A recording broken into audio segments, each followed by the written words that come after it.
All right, so we're going to talk today, real quick, about how to do that. Right, so everything in the trumpet world is like, how do you play high? What's the secret? What's the shortcut? Well, honestly, there are no shortcuts, but there are things that we can do occasionally to maybe cheat a little bit. Um, Sometimes it's choosing a different mouthpiece or whatever. People call them cheater mouthpieces. For me, it's use the tool that works the best. Um, Now, on that, I used it on a 4C Pickett 4C with a number 2 27 throat back bore. So just middle of the road, nothing fancy, nothing small, nothing big, just kind of in the middle. Now I'm gonna show you a little trick. How do we get to that point? Because it's really all in how we form our embouchure, and then airspeed. So we'll talk about the embouchure side of things. So I got this coffee straw, right? So I've just got this box of coffee straws. Probably got them at the dollar store. Okay. So you get it, and I'm gonna cut it in half just to make it a little bit shorter. Okay, so now I've got a more manageable one. There's kind of a process. You kind of need 15 different hands to do this, but we're gonna make do with our 2 hands that we have. First thing we're gonna do is we're going to make sure that it fits through the hole. Okay, so we want it to go all the way through. I suggest that you start with a clean mouthpiece, because that's going to be gross if you don't have a clean mouthpiece, because this is going to go in your mouth. All right, so first thing you do, take the end, stick it right in the center of your bottom lip, not over the teeth, just the lip. Take your top lip.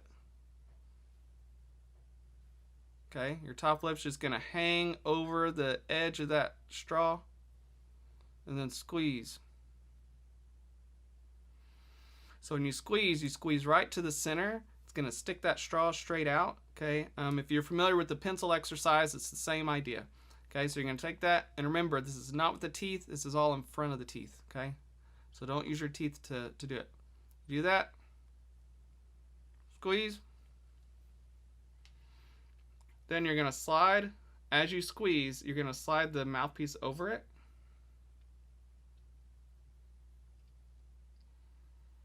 Pull the straw out, still maintaining that embouchure. Okay, that squeeze. Don't let the squeeze go away. Keep squeezing. Then take your trumpet, slide it on.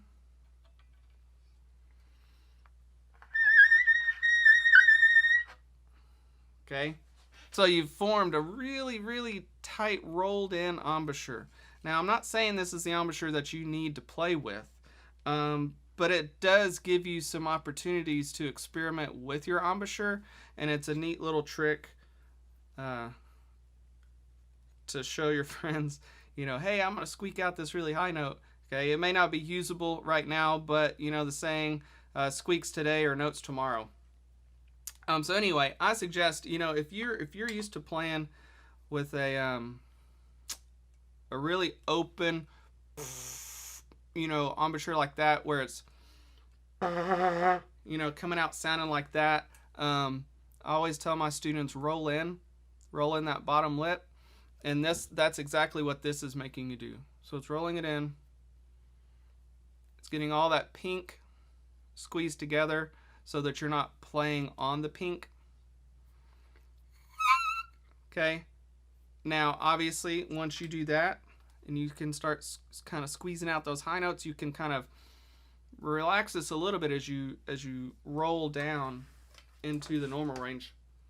So I'm gonna imitate that. So you need to do this multiple times to get used to what that feeling is.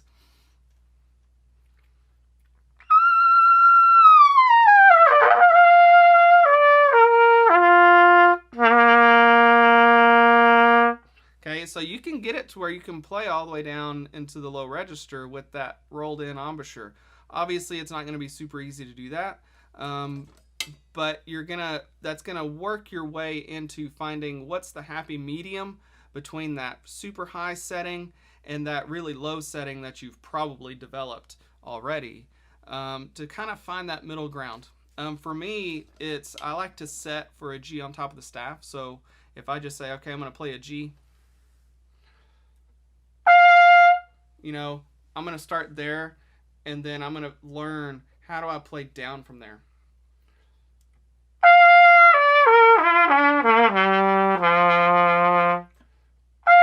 Because it's easier for me to go down 2 octaves from that setting than it is for me to start on a low setting and go up 2 octaves.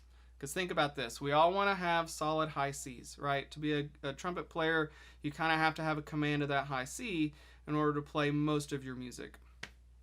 Well, if you're setting for second line G, and that's your open setting, that C is an octave and a fourth away. That's a long distance to travel. And there's only an octave below that you need to get down to that low G or low F sharp. So why not set top of the staff, where that difficult range, top of the staff and above the staff, it can be tiresome. Start there, set your embouchure for that, and then learn how to play into the low register with that higher setting. And you'll start to see some things kind of open up, playing wise, philosophy wise, and it may help you. And you can kind of, everybody's different. What works for me might not work for you, but it kind of opens up your eyes to trying different things and not being completely set on, I have to have this huge open hole here. Okay, I like to have a very focused embouchure and a very focused aperture so that I can get the most efficientness out of it. So play with the highest efficiency that I can. If you guys have any questions, post them in the comments. I'll try to answer them as best I can. Thank you guys, and have a wonderful day.